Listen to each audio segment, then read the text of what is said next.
We hear a lot about the pains of growing up and finding your identity. Health-wise tonight, we take you to Ropesville to meet a girl who sets the bar high when it comes to self-esteem despite the odds. Growing up is not easy, especially at 14 when kids are trying to figure out who they are. So, did you turn in these? Yes. Okay, good. Even harder if you're already different, like Maggie. She's a good student. She's a kind person. Oh, she has the best heart of any kid I've ever had. She's always the one that we ask to do our hair because she's so good at it. It's like our go-to with the hair.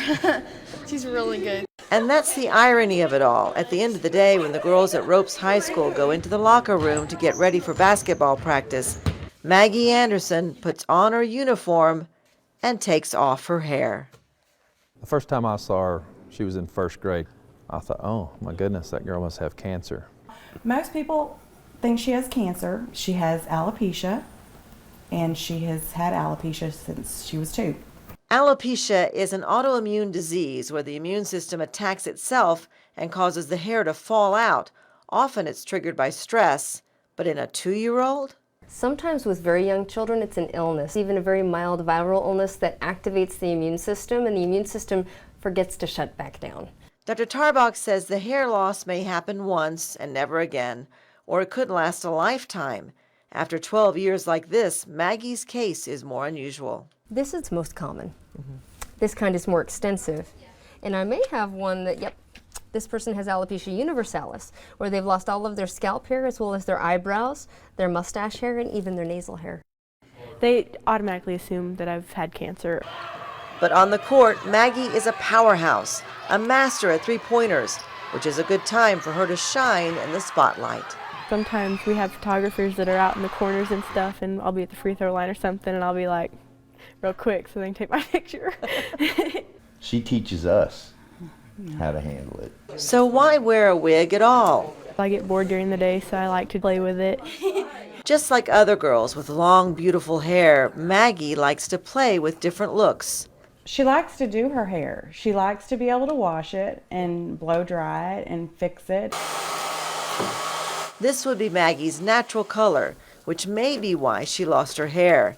There's a type of alopecia in which only the dark or pigmented hair falls out, which can explain ancient stories that tell of a shock that turned hair white overnight. So if a person has salt and pepper hair, the colored hair will fall out, the white hair will stay, and they will look as if they've gone white overnight. Dr. Tarbach says alopecia only affects 1 to 2% of the population, typically in young people, because they still have pigment in their hair.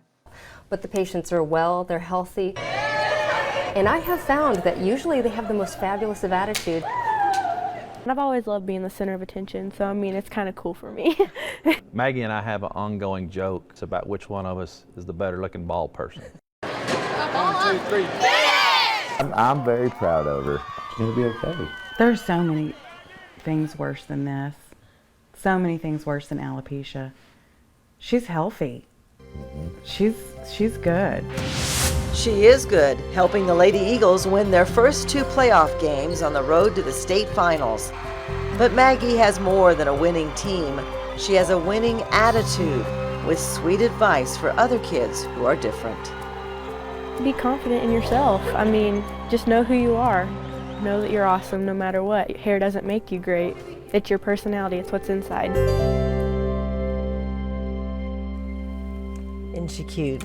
What an inspiration, She just is. seeing her out there. She is. I told her that Dr. Tarbach said there is a new class of medications that can help her regrow hair. She said, no, I'm good. Really? She's special. Good for her. Oh. Stay with us, sports.